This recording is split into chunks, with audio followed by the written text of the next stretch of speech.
السلام عليكم ورحمة الله وبركاته.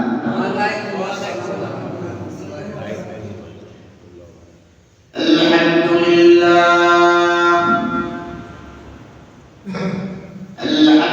لله نحمده ونستعينه ونستغفره ونؤمن به ونتوكل عليه ونعوذ بالله من شرور أنفسنا ومن سيئات أعمالنا. من يهده الله فلا مضل له ومن يضلله فلا هادي له. ونشهد أن لا إله إلا الله وحده لا شريك له. ونشهد أن سيدنا وسندنا وحبيبنا وطبيب قلوبنا ومرشدنا ومولانا محمدا عبده ورسوله أرسله بالحق بشيرا وداعيا إلى الله بإذنه وسراجا وقمرا منيرا. أما بعد فقد قال الله سبحانه وتعالى في كلامه المجيد وفي فرقانه الحميد. أعوذ بالله من الشيطان الرجيم. بسم الله الرحمن الرحيم. وما أبرئ نفسي إن النفس لأمارة بالسوء وقد تعلم لا أقسم بيوم القيامة ولا أقسم بالنفس اللوامة.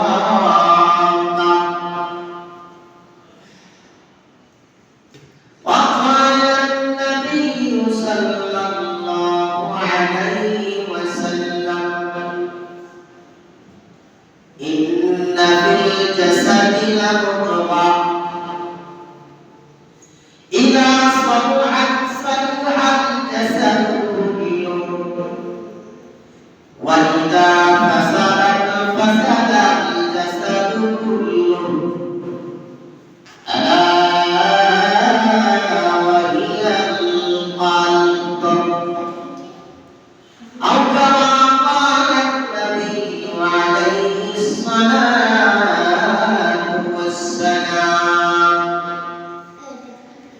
آمنت بالله صدق يا رب العالمين وصدق رسولك النبي الكريم ونحن على ذلك لمن الشاهدين والشاكرين والحمد لله رب العالمين.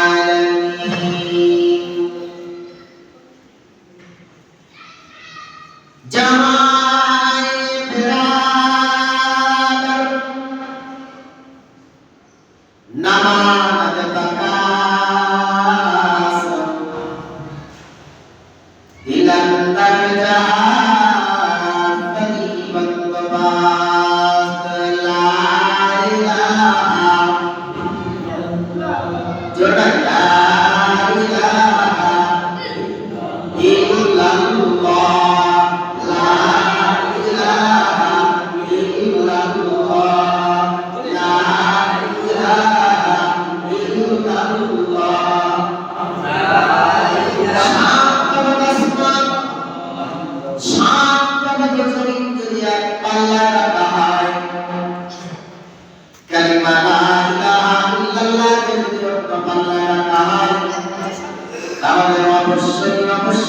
ইমান পাগলা বাড়ি হয়ে যায়।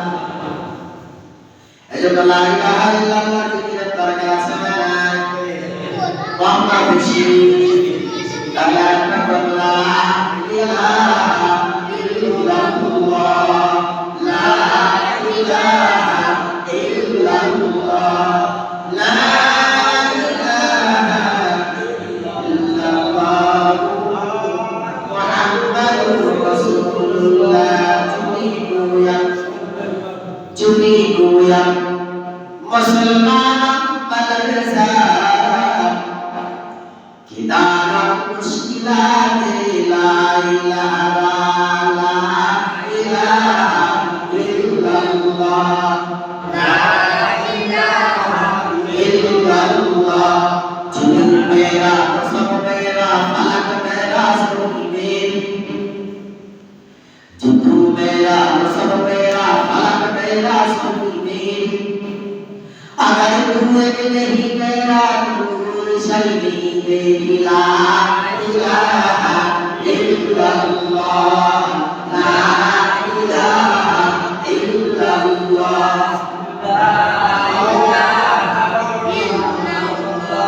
इलिश माছের মধ্যে স্বাদ লাগে না, গরুর গোশতের মধ্যে স্বাদ লাগে না, ভালো কাজে স্বাদ লাগে না।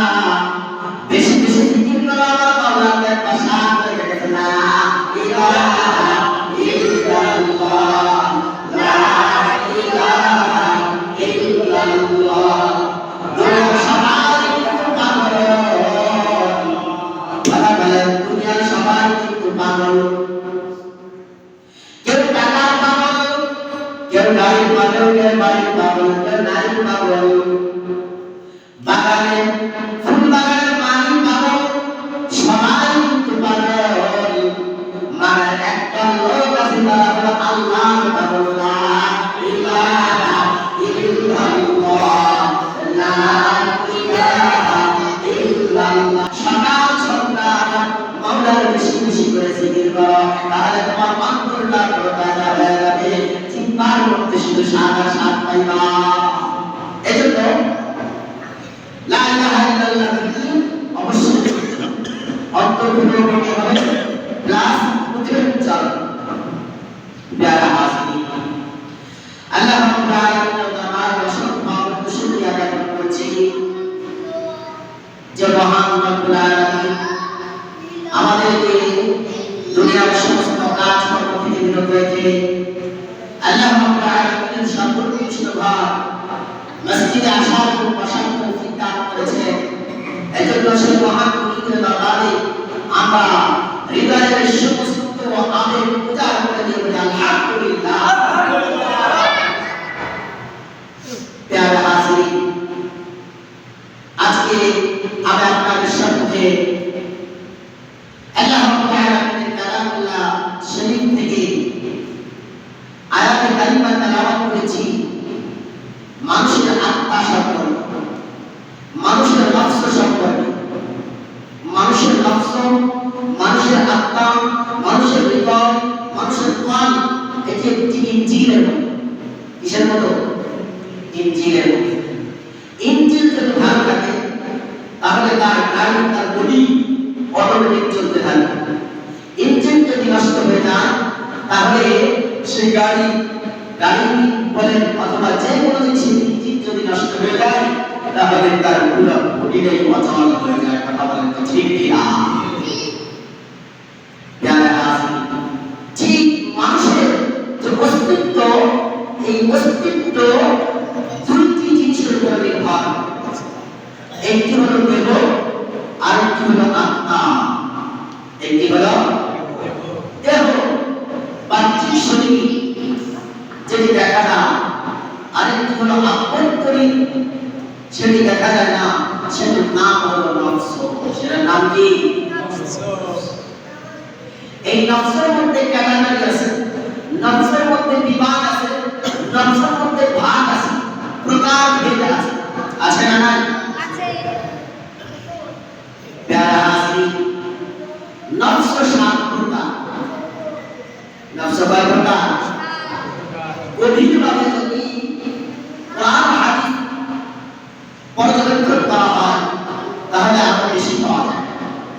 বেশি? এই 7টি নফস সম্পর্কে কিঞ্চিত আলোকপাত করার প্রয়াস করব ইনশাআল্লাহ। আল্লাহ তৌফিক দান করেন। 1 নম্বর নফসের নাম হলো নফসে আম্মারা। 1 নম্বর নফসের নাম কি? নফসে আম্মারা। এই নফসে আম্মারার কাজ হলো কুপ্রবৃত্তির দিকে মানুষকে ধাবিত করা, শুধু খারাপ কাজের দিকে টানে, কখনো ভালো কাজের দিকে টানে না, কখনো ভালো কাজ সে পছন্দ করে না। মানুষকে শুধু আদেশ দেয় জিনা করো, ব্যভিচার করো, সুদ খাও, ঘুষ খাও, টেন্ডারবাজি করো, সমাজের মধ্যে বিশৃঙ্খলা সৃষ্টি করো। এই কাজ হলো কার? নফস আম্মারা। এই কাজ কার? নফস আম্মারা। এই নফস আম্মারা সম্পর্কে কোরআন কারীমের 13তম পারা প্রথম পৃষ্ঠা সূরা ইউসুফে আল্লাহ রাব্বুল আলামিন বলেন, ওয়া উবাররি'ু নাফসি ইন্নান নাফসা লা'আম্মারাতুন বিস-সূ। নিশ্চয় আমি আমার আত্মাকে, আমার নফসকে পবিত্র মনে করি না। ইন্নান নাফসা লা'আম্মারাতুন বিস-সূ, নিশ্চয় নফস আম্মারা এটি খারাপ কাজের নির্দেশ দেয়। কিসের নির্দেশ দেয়? খারাপ কাজের নির্দেশ দেয়। এখন এই নফস আম্মারাকে পার করে আপনাকে আসতে হবে উত্তম নফস। উত্তম নফস কোনটা? সামনে বলা হবে। প্যারা হাজির। তাহলে 1 নম্বর নফসের নাম কি? নফসে আম্মারা। এটি পুরো মারাত্মক।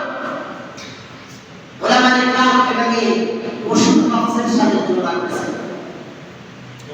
পশুর নফসের সাথে তুলনা করেছেন। এই নফসটা যার মধ্যে আছে, দাঁড়িয়ে প্রসাদ করতে দ্বিধাবোধ করবে না। এই নফস যার মধ্যে আছে, সে সুদ খেতে দ্বিধাবোধ করবে না। এই নফস যার মধ্যে আছে, চুরি করতে দ্বিধাবোধ করবে না। এই হলো নফসে আম্মারা। ওয়া উবাররি'ু নাফসি ইন্নান নাফসা লা'আম্মারাতুন বিস-সূ।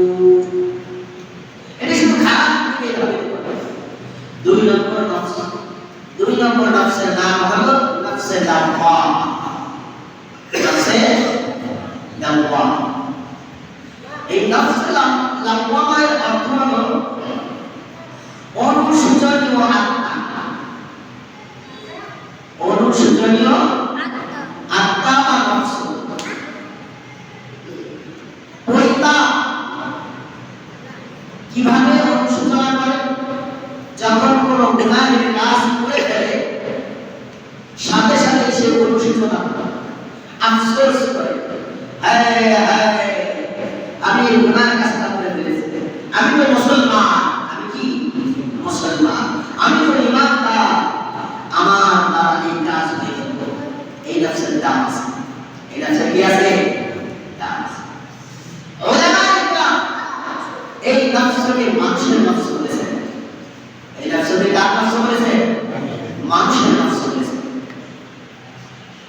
এই নফস সম্পর্কে, এই নফসের সম্পর্কে আল্লাহ কোরআন কারীমে সূরা কিয়ামার 1 নম্বর আয়াত এবং 2 নম্বর আয়াতে বলেন, লা উকসিমু বিয়াউমিল কিয়ামাহ ওয়া লা উকসিমু বিন নাফসিল লাওয়ামা। আমি শপথ করছি কিয়ামত দিবসের। ওয়া লা উকসিমু বিন নাফসিল লাওয়ামা, এবং আমি শপথ করছি নফসে লাওয়ামা। তার মানে এই শপথ করা দ্বারা আল্লাহ বুঝাইতেছে যে এই সমস্ত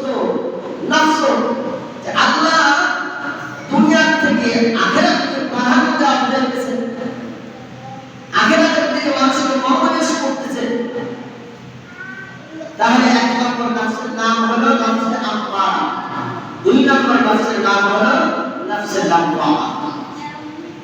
3 নম্বর নফস, এই নফসের নাম হলো নফসে মুলহিমা। 3 নম্বর নফসের নাম কি? নফসে মুলহিমা। এই নফসে মুলহিমা এটি নফসে আম্মারার বিপরীত। নফসে আম্মারার বিপরীত।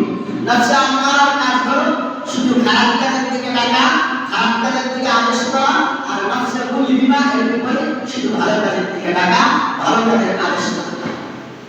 এই নফসে মুলহিমা সম্পর্কে আল্লাহ রাব্বুল আলামিন কালামে হাকিমের মধ্যে সূরা শামসের মধ্যে বলেছেন, فألهمها فجورها وتقواها। আল্লাহর পক্ষ থেকে যা ইলহাম হয়, যা কিছু নির্দেশ হয়, সেগুলোকে সে মেনে নেয়। সেগুলোকে কি করে? মেনে নেয়। فألهمها فجورها। 4 নম্বর নফসের নাম হলো নফসে মুতমাইন্না। 4 নম্বর নফসের নাম কি? নফসে মুতমাইন্না। এটি হলো প্রশান্ত হৃদয়। প্রশান্ত হৃদয়ের অধিকারীকে তার ব্যাপারে বলা হয় মুতমাইন্না, শান্তিদায়ক আত্মা। এটি কিভাবে শান্তি পায়? আল্লাহর ইবাদত করে শান্তি পায়, নামাজ পড়ে তৃপ্তি পায়, রোজা রেখে তৃপ্তি পায়, হজ করতে পালন করে তৃপ্তি পায়, নেক কাজ করে তৃপ্তি পায়, দান করে তৃপ্তি পায়, সাদাকা করে তৃপ্তি পায়, যত ভালো কাজ আছে সব কিছু করে তৃপ্তি পায়। এর নাম হলো নফসে মুতমাইন্না। এর নাম কি? নফসে মুতমাইন্না।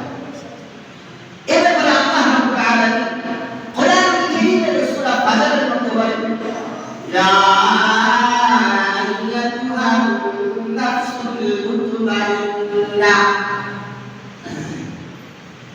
হে প্রশান্ত হৃদয়ের অধিকারী, হে প্রশান্ত আত্মার অধিকারী। 5 নম্বর নফসের নাম হলো নফসে রাদিয়া। নফসে রাদিয়া। এই রাদিয়া অর্থ হলো ওই নফস, যে নফস আল্লাহর প্রতি সন্তুষ্ট। ওই নফস, যে নফস কার প্রতি সন্তুষ্ট?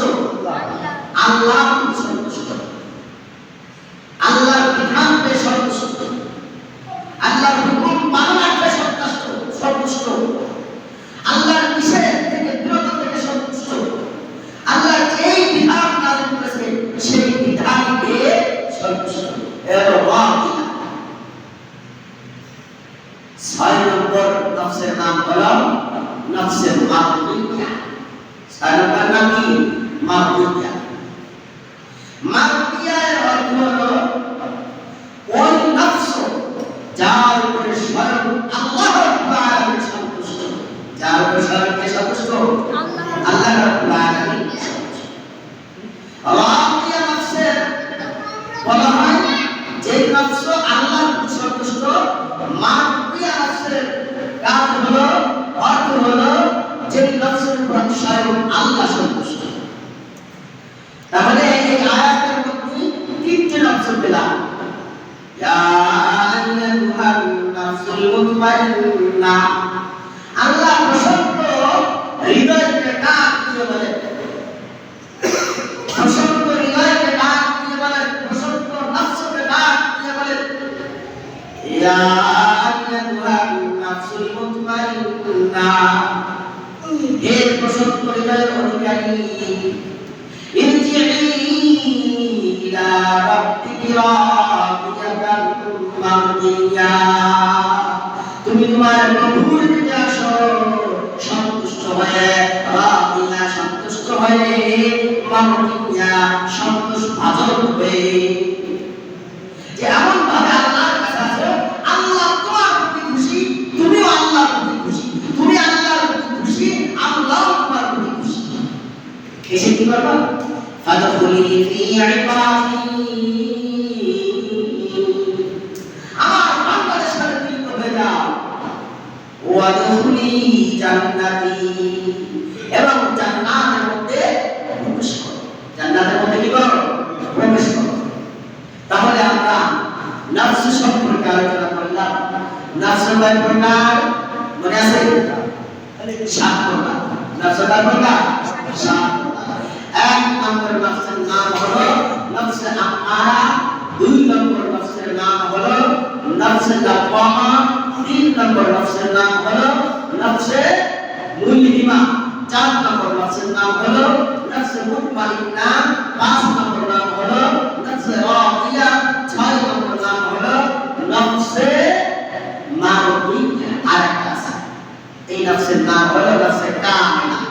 নফসে কামিলা, এই নফসে কামিলা মানে সব দিক দিয়ে সে 100 সব দিক দিয়ে সে 100 নেকির কাছে 100, আল্লাহর হুকুমে 100, আল্লাহর নিষেধেও 100, ভালো করে দিক দিয়েও 1 নম্বর, নিষেধ থেকে বিরত থেকেও 1 নম্বর। এটাকে বলে নফসে কামিলা।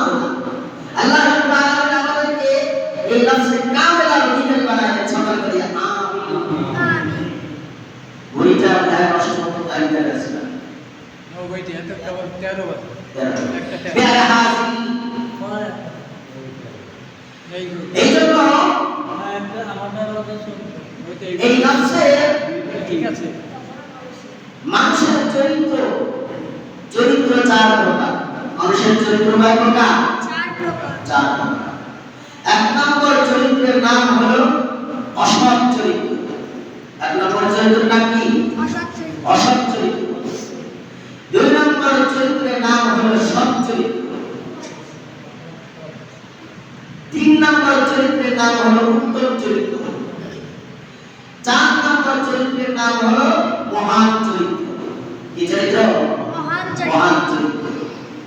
উত্তম চরিত্র কাকে বলে? অসৎ চরিত্র কাকে বলে? অসৎ চরিত্র বলা হয় আপনাকে কেউ গালি দিয়েছে একটা, গালি দিয়েছে কয়টা? ভালো করে বুঝেন। গালি দিয়েছেন আপনি 2টা। কয়টা গালি দিয়েছেন? 2টা। দিছে আপনি দিয়েছেন কয়? অসৎ চরিত্র। আপনার ভিতরে কি আছে? অসৎ চরিত্র আছে। একে এক সমানে সমান, তাহলে সৎ চরিত্র। সমান সমান কি? সৎ চরিত্র। আর বেশি দেবে তো কি? অসৎ চরিত্র। আপনি একজনের কাছ থেকে বা আপনার কাছ থেকে একজন 500 টাকা নিয়েছেন, আপনি তার থেকে নিয়েছেন 501 টাকা, আপনি অসৎ। আপনি কি? অসৎ। এই হলো সৎ চরিত্রবান, অসৎ চরিত্রবান। আর সৎ কাকে বলা হয়? সৎ চরিত্রবান। আপনি একজনের কাছ থেকে বা একজনকে দিয়েছেন 5000 টাকা, ফেরত দেওয়ার সময় 5000 টাকা দিয়েছেন, আপনি সৎ চরিত্রবান। আপনি কি? সৎ চরিত্রবান। আপনাকে একজনে একটা ঘুষি দিয়েছে, আপনি তার বদলা স্বরূপ একটা ঘুষি দিয়েছেন। একটা ঘুষির মধ্যে ওয়েট আছে না নাই? পার্থক্য আছে না নাই? আপনাকে যেই মাপের ঘুষি দিয়েছে আপনাকে সেই মাপের দিতে হবে। যদি সেই মাপের না পারেন তাহলে মাফ করে দিতে হবে। তাহলে কি করতে হবে? মাফ করে দিতে হবে, ক্ষমা করে দিতে হবে। এই যে মাফ করলেন, ক্ষমা করে দিলেন, এটা হলো উত্তম চরিত্র। এটা কি চরিত্র? উত্তম চরিত্র। তাহলে চরিত্র বলছিলাম কয় প্রকার? ভুলে গেলে হবে না। চরিত্র কয় প্রকার? 4। 1 নম্বর অসৎ চরিত্র, 2 নম্বর সৎ চরিত্র, 3 নম্বর উত্তম চরিত্র। উত্তম চরিত্র কাকে বলে? আপনাকে কেউ গালি দিয়েছে, আপনি তাকে মাফ করে দিয়েছেন। আপনার কাছ থেকে কেউ 500 টাকা নিয়েছে, দিতে পারে নাই, মাফ করে দিয়েছে। এটা হলো উত্তম চরিত্র। আরেকটা 4 নম্বর হলো মহান চরিত্র। 4 নম্বর কি? মহান চরিত্র। মহান চরিত্র। মহান চরিত্র হলো একজনে আপনাকে কি দিয়েছে? গালি দিয়েছে, আপনি পকেট থেকে তাকে একটু আতর লাগাবেন। দিছে গালি, দিলে তাকে কি?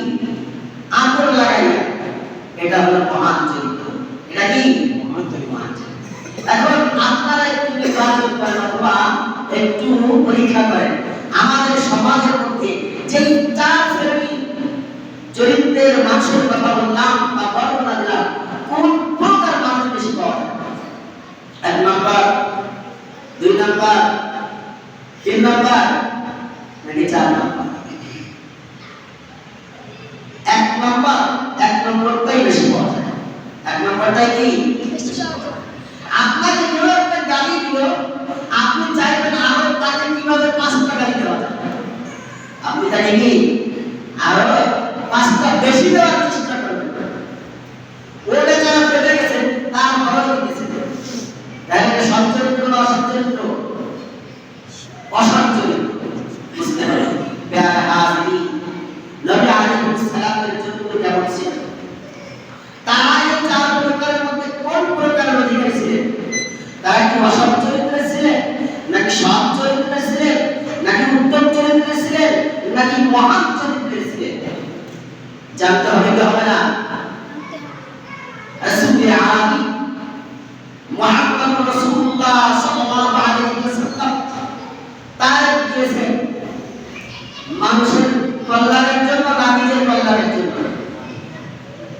মানুষের কল্যাণের জন্য না। এই মানুষগুলো নিজেরা তো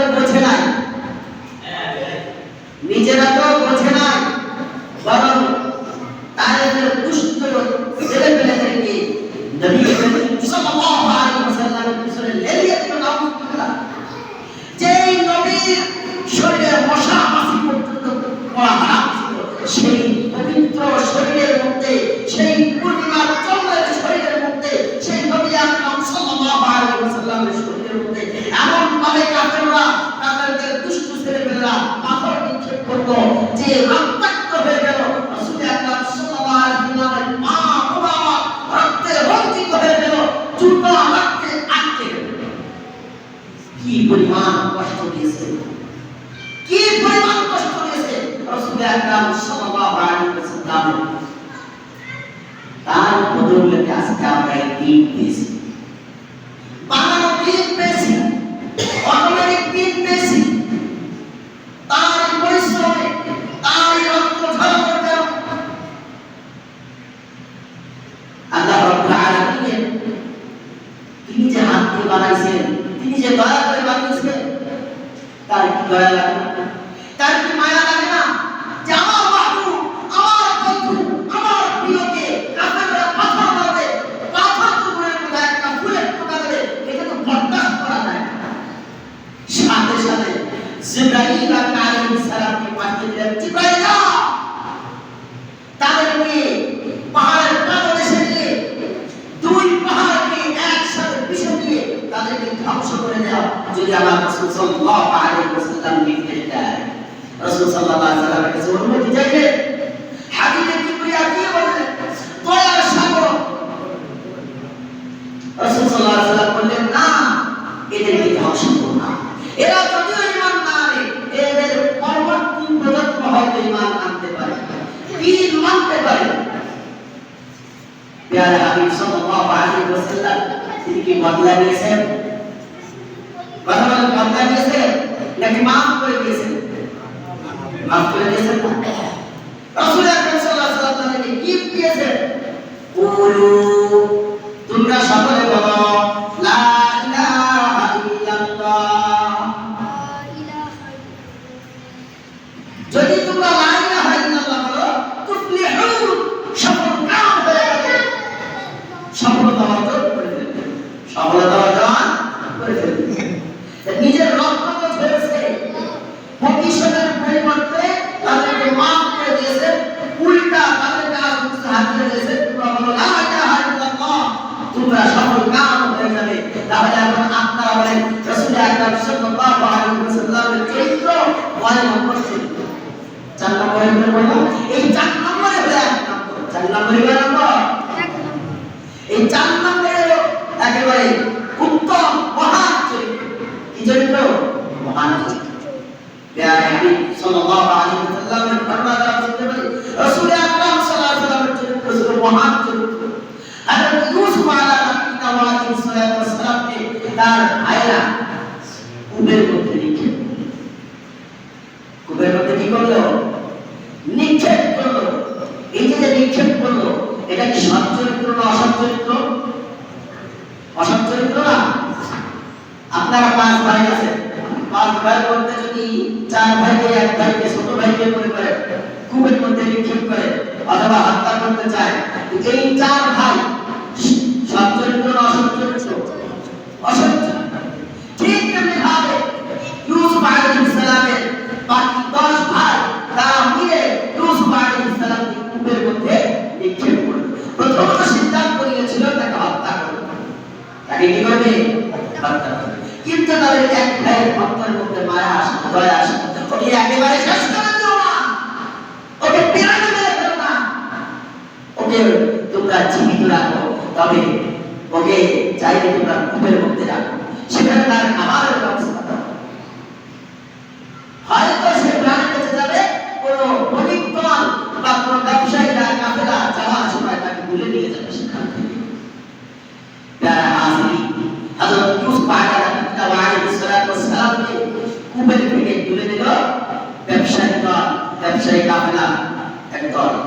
তোলার পরে দেখতেছে যে এত সুন্দর ফুটফুটে চেহারা অধিকারী, একে যদি আমরা নিয়ে যাই তাহলে চড়া মূল্যে একে বিক্রি করতে পারবো, অনেক দামে বিক্রি করতে পারবো,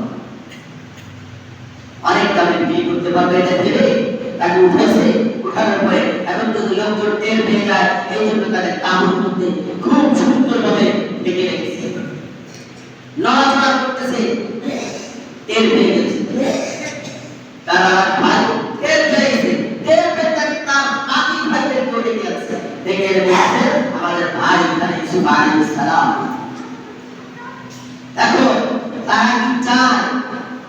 তারা কি চায় যে আমার ভাইয়ের পরিচয় চায় না? যদি পরিচয় দেয় তাহলে তো কাটা ঘুষা হয়ে যায়, জেনে যায় সবাই, বাপের কাছে চলে যায়, তখন তো আমরা দোষী সাব্যস্ত হয়ে যাবে। এই জন্য তারা চায় না যে ইউসুফ আলাইহিস সালামের কাছে নিজের পরিচয় দিই, তাদের সামনে পরিচয়, ভাই বলে পরিচয়। এই জন্য পরিচয় দিয়েছে যে এই বাচ্চা ইউসুফ আলাইহিস সালাম সে একজন গোলাম, আমাদের গোলাম, সে তার একটা খারাপ অভ্যাস আছে, আমাদের থেকে পালিয়ে চলে যায়। কি করে? পালিয়ে চলে যায়। আমরা এই গোলামকে অল্প মূল্যে বিক্রি করব, অল্প মূল্যে বিক্রি করব। কি জন্য অল্প মূল্যে বিক্রি করব? তার অভ্যাস খারাপ, যদি গেলে পালিয়ে চলে যায়। পালিয়ে কি করে? চলে যায়। হযরত ইউসুফ আলাইহিস সালামকে তারা ক্রয় করে নিল আলোচনা সাপেক্ষে 8 দিরহাম। কয় দিরহাম? 8। এটা হলো রূপার পয়সা কি বলে? দিরহাম। রূপার পয়সা কি বলে? দিরহাম। এই 8 দিরহাম কি পরিমাণ? 4.5 তোলা রৌপ্যের সমপরিমাণ। 4.5 তোলা রৌপ্যের সমপরিমাণ 8 দিরহাম। এই 4.5 তোলা রূপার মাধ্যমে হযরত ইউসুফ আলাইহিস সালামকে তার ভাইরা ওই কাফেলার কাছে বিক্রি করে দিল। তারা তো খুশি যে অল্প মূল্যে যদি নিয়ে যায় তাহলে মিশরের মধ্যে খুব চড়া দামে বিক্রি করতে পারবে। হযরত ইউসুফ আলাইহিস সালাম ছোট মানুষ, তিনি বলতেছে আমাকে যখন নিয়ে যাবে তোমরা, শেষবারের মতো আমি একটু ওই যে যারা আমাকে তোমাদের কাছে বিক্রি করেছে তাদের সাথে শেষবারের মতো বিদায় নিয়ে আসি। নিজের ভাইয়ের পরিচয় তো কি করে না, দেয় না। পরিচয় দিলে তো জেনে যা, কিন্তু যে পরিচয় দিচ্ছে না, সেও বলতেছে যে আমাকে যারা তোমাদের কাছে বিক্রি করেছে তাদের সাথে শেষবারের মতো দেখা করে আসি।